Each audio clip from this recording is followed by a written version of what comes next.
बोलो सियावर रामचंद्र की जय।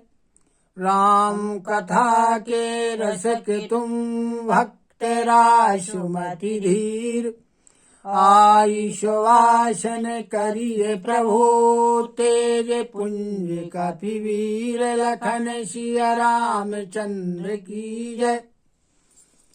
समुद्र के किनारे अंगद, हनुमान, जामवंत आदि बैठे हुए हैं।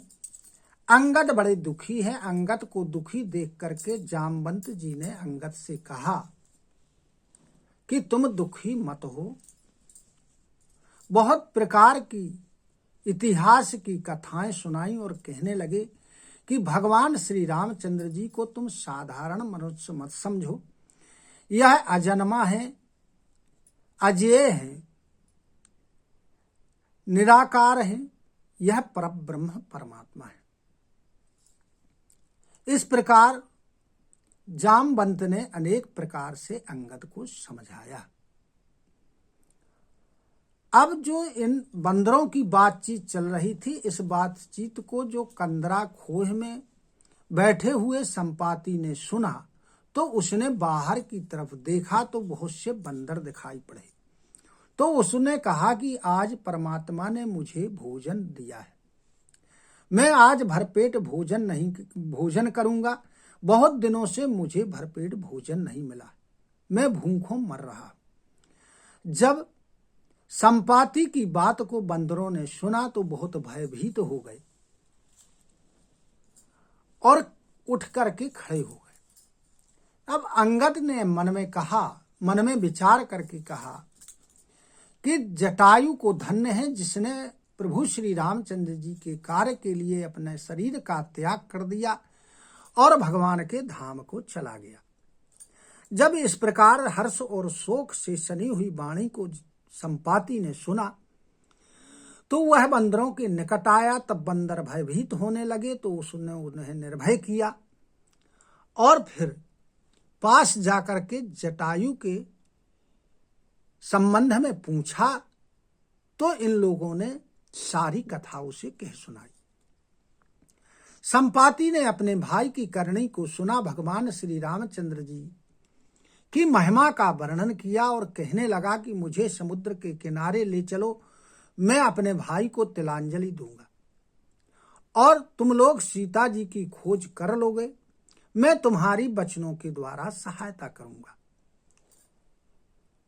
अब उसने सागर में के समीप जाकर के तिलांजलि दी और फिर अपनी कथा सुनाई। कहने लगा कि हम दोनों भाई, मैं और जटायु, युवावस्था में थे, अत्यधिक बलशाली थे। हम लोग उड़े और जाकर के आकाश में सूर्य के नजदीक पहुंच गए। जटायु सूर्य के तेज को सह नहीं सका, इसलिए वापस आ गया।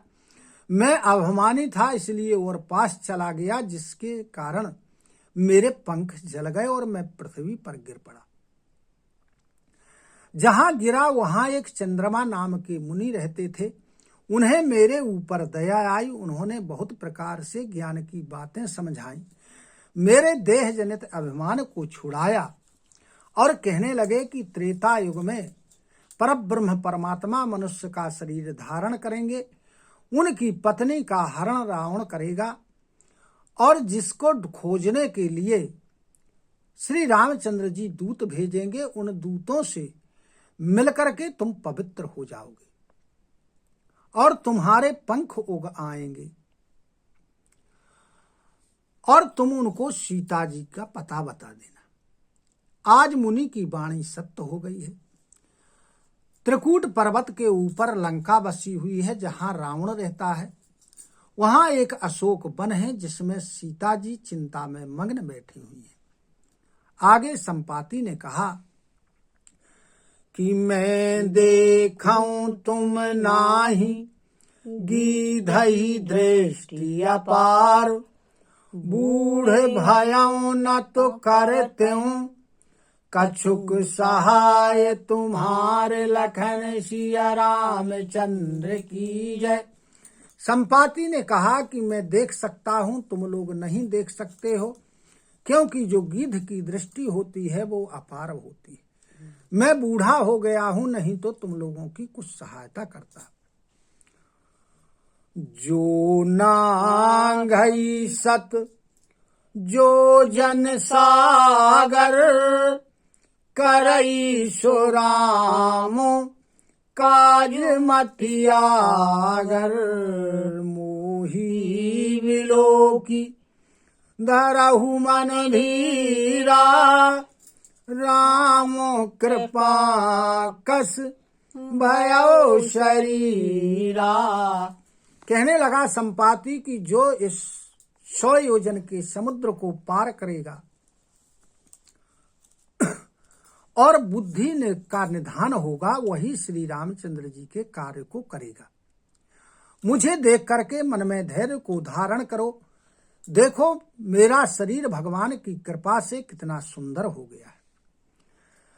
पाप्यू जाकर नाम सुमिरहि, अति अपारो भव सागर तरहि।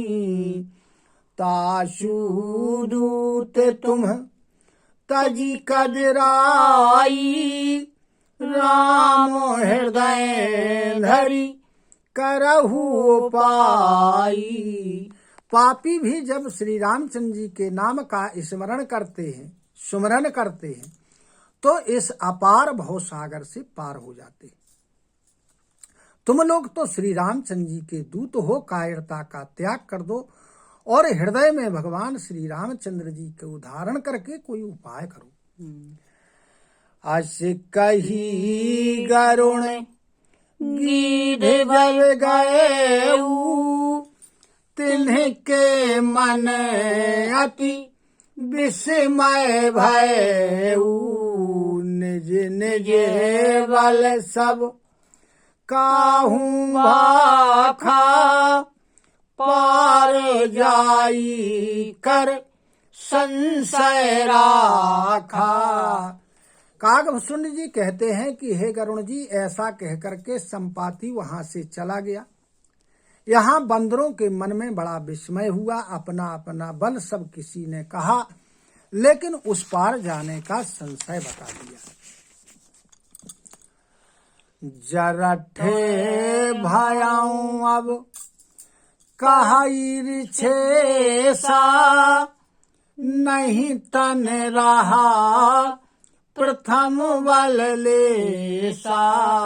जब वही त्रिविक्रम भय खरारी, तब मैं तरों रहूं बल भारी।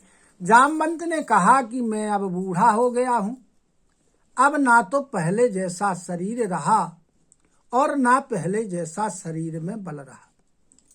जब खर नाम के शत्रु के दुश्मन श्री रामचंद्र जी ने 52 अवतार ग्रहण किया था, तब मैं युवावस्था में था और मुझ में अत्यधिक बल था। बलि बांधत प्रभु बाढ़ेयो, सो तनु भरनी न जाई। उभय घरी महोदीन्ही, सात प्रदक्षिण धाई। लखन सिया रामचंद्र की जय। बलि को बांधते समय प्रभु ने जब विराट स्वरूप धारण किया था, उस विराट स्वरूप का वर्णन नहीं किया जा सकता है। तब मैंने 2 घड़ी में दौड़ करके 7 प्रदक्षिणाएं भगवान की थी। अंगद कहई जाऊं मैं पारा, जिये संशय कछु फिरती वारा। जामवंत कहे तुम सब लायको, पठिए किमी सब ही करनायको। तब अंगद ने कहा कि मैं उस पार जा सकता हूं, लेकिन वापस लौटने में संदेह है।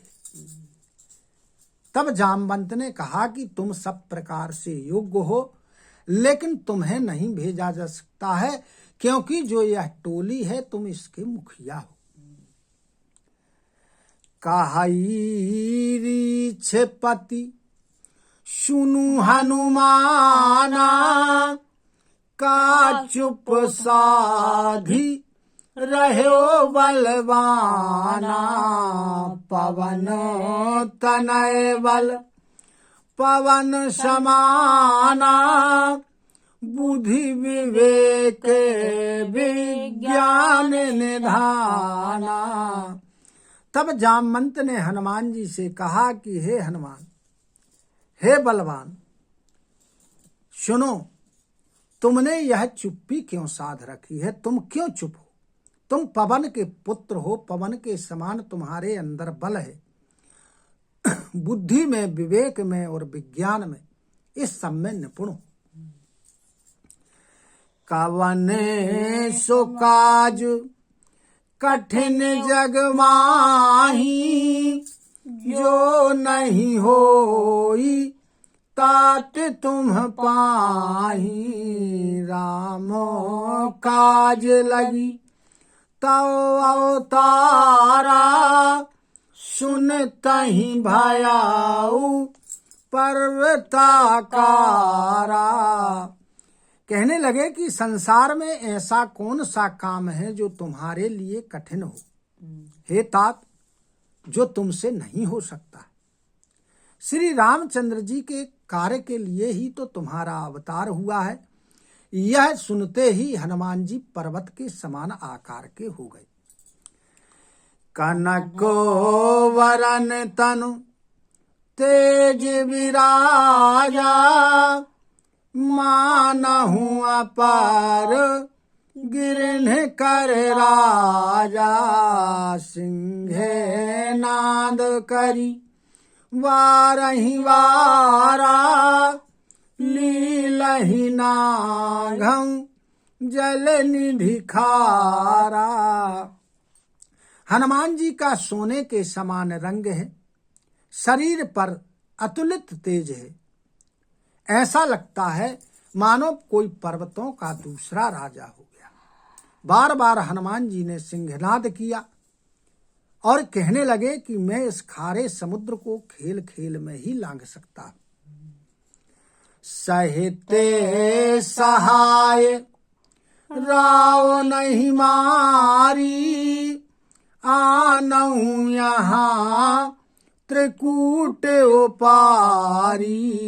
जामवंत में पूछऊं तो ही, उचित सिखावन दीजहु मोही। हनुमान जी ने कहा कि सहायकों के सहित रावण को मार दूंगा और सारे त्रिकूट पर्वत को उखाड़ करके ले आऊंगा।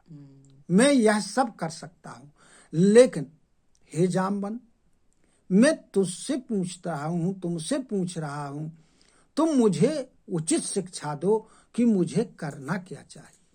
यहाँ देखो, वृद्ध से हनुमान जी ने पूछा है कि हमें क्या करना चाहिए। कर तो मैं बहुत कुछ सकता, लेकिन करना क्या चाहिए।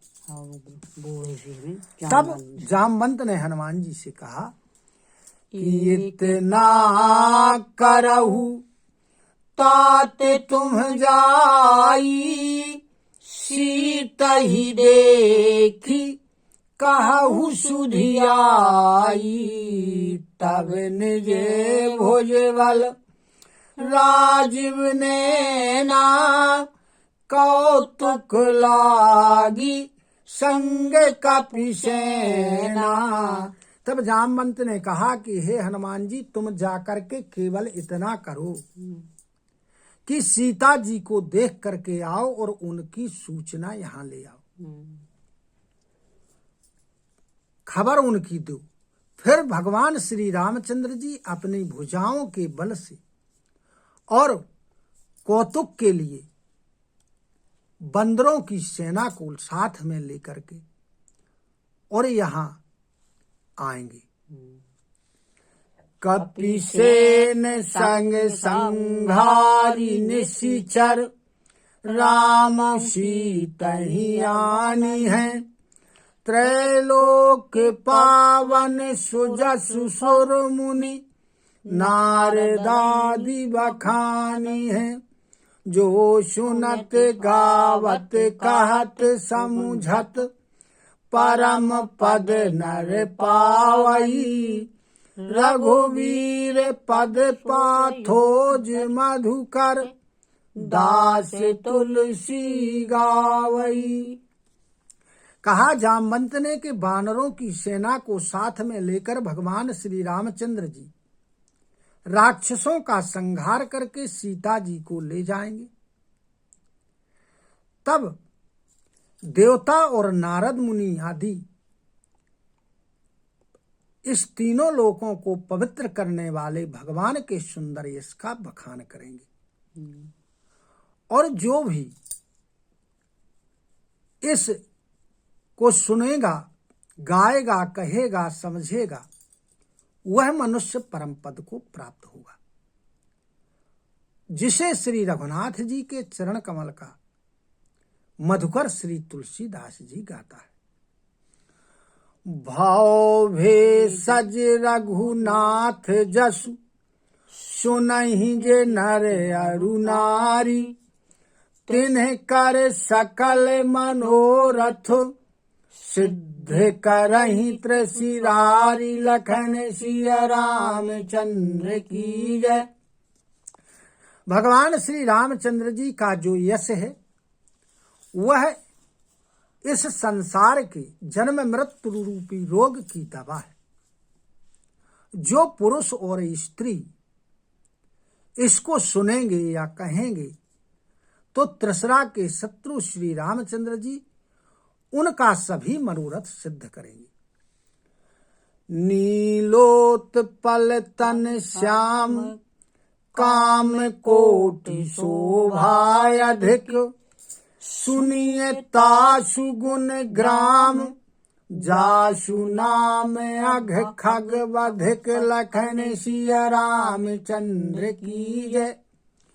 ऐसे रघुनाथ जी, जिनका नील कमल के समान सुंदर सांवला शरीर है, जिनकी शोभा करोड़ों कामदेवों की छवि को भी लज्जित करने वाले, जिनका नाम पाप रूपी पक्षियों को मारने के लिए व्याध के समान है, उन श्री रामचंद्र जी के गुणों का जो समूह है, यानी उनकी जो मनुष्य रूपी लीला है, इसको प्रत्येक व्यक्ति को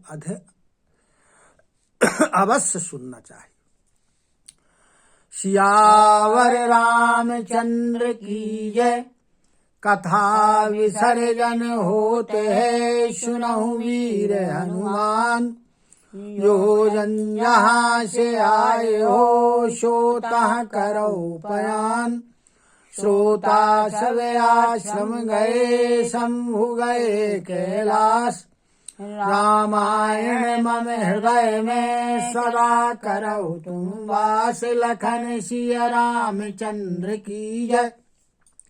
उमापति महादेव की जय। पवन सुत हनुमान की जय। गुरु गोविंद की जय हो। जय जय सीताराम, जय जय राधे श्याम। नमः पार्वती पते, हर हर हर महादेव। हरि शरणं हरि शरणं, हरि शरणं हरि शरणं, हरि शरणं हरि शरणं, हरि शरणं हरि शरणं।